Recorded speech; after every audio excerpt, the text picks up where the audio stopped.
नए स्टूडेंट को या पुराने स्टूडेंट को कृपया ये बताइए जी सर। कम समय में कैसे सिलेक्शन लिया जाए, क्योंकि तुम्हारा 26 वर्ष में सिलेक्शन हुआ। जी सर। इसके पीछे जो योजनाएं हैं उस पर ज़रा प्रकाश डालें। जी सर।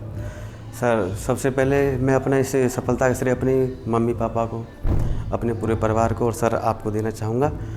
और सर इस परीक्षा में सबसे पहले जब प्री का एग्ज़ाम होने वाला था तो सर आपके यहाँ आके हमने टेस्ट सीरीज ज्वाइन किया और सीरियसली उसको तैयार किया। और इसकी प्री की जितनी भी आपने जो टेस्ट सीरीज चला रखी थी उसको कंटिन्यूसली समय से उसको पूरा किया। और उसमें जो 100 क्वेश्चन सर आपने रखे थे उस 100 क्वेश्चन में मैं 85 प्लस 90 94 करता था और सर एवरेज सही रहा हमारा। उसके बाद सर हमने प्री दिया। प्री में हमारा हुआ, मई में रिजल्ट आया था। उसके बाद सर मार्च में ही लॉकडाउन लग गया था, तो सर उसके बाद हमने आपसे परमिशन ली कि सर हमको लॉकडाउन में लिखने की अनुमति दी जाए। सर आपने हमको अनुमति दी। और एपीओ के जो 4 पेपर होते हैं उसमें लॉ वाले जो पेपर होते हैं उसके लिए जितनी भी आपके सर स्लाइड थे उसके मेंस वाले उसको हमने 12 जून से स्टार्ट किया लिखना। और ये जब उसका एग्ज़ाम था 29 और 30 जुलाई को, तो उसको टाइमली हमने सब के सब 20 स्लाइड थे और टाइमली हमने उसको 16 जुलाई का लक्ष्य लेके। जी सर 16 जुलाई को लक्ष्य लेकर उसको पूरा लिखा। और उसका हमें बहुत बड़ा फ़ायदा मिला मेंस में। जैसे जब हम जे में दे रहे थे मेन एग्ज़ाम, जब मैंने दिया था तब सर वहाँ समय कम पड़ रहा था, लग रहा था कि समय आगे है और हम पीछे हैं। लेकिन जब हमने अपना मेंस का यहाँ टेस्ट सीरीज लिखा तो उसका फ़ायदा ये हुआ कि हम आगे थे और घड़ी पीछे थी। और उसके बाद रिजल्ट आया हमारा मेंस में हुआ। सर आपका आशीर्वाद रहा और उम्मीद थी कि हाँ हो जाएगा हमारा।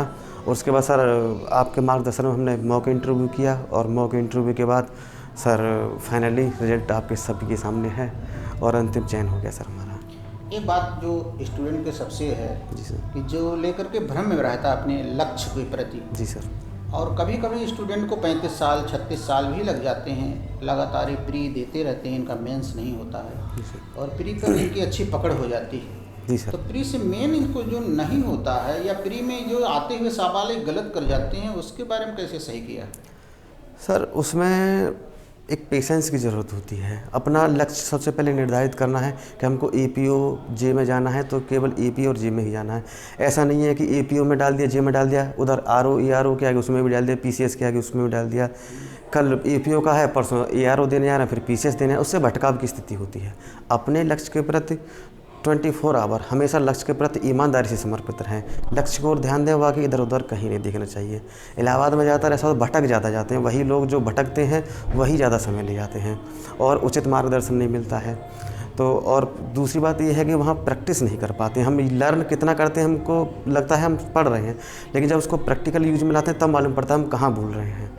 तो टेस्ट सीरीज ज्वाइन करने से हम ये फ़ायदा होता है, जैसे हम टेस्ट सीरीज ज्वाइन करेंगे तो जो हम यहाँ भूल जाएंगे उसको हम सुधार कर लेंगे। अगर हम ज्वाइन किए हैं, हम लिखे हैं यहाँ पर, लेकिन अगर वहाँ जाके भूल गए मेंस में जाके तो उसको हम सुधार नहीं कर पाएंगे, वो हमारी गलती चली जाएगी, वो सिलेक्शन नहीं होगा।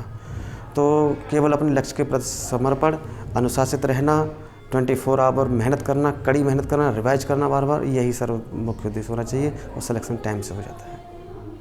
तुम्हारी कापियों की सबसे बड़ी कमी क्या थी टेस्ट सीरीज की? सर हमारी कमी थी कि हम क्वेश्चन नंबर लिखना ज़्यादा भूलते थे सर। जी सर।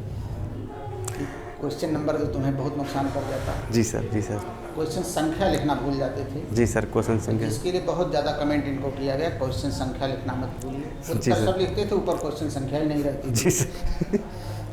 जी एक सर। विशेषता या कमियां कह लीजिए, जी सर। वो कमियां भी दूर हुई जी सर। धीरे धीरे। जी सर। आंसर में जो गलती हुई वो दूर हुई जी सर।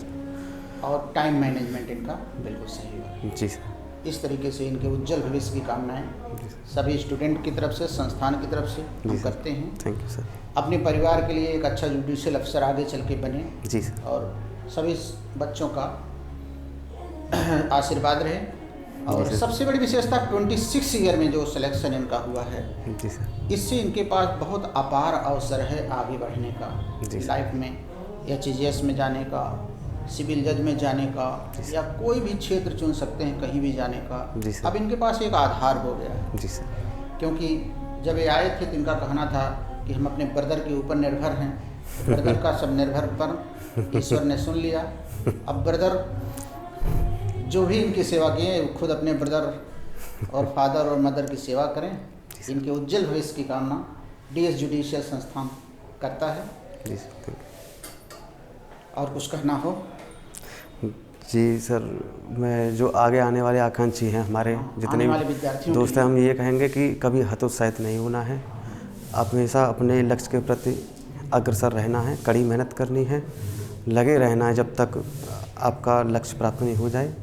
ये कहावत है कि जब तक तोड़ेंगे नहीं तब तक छोड़ेंगे नहीं। चलिए, धन्यवाद।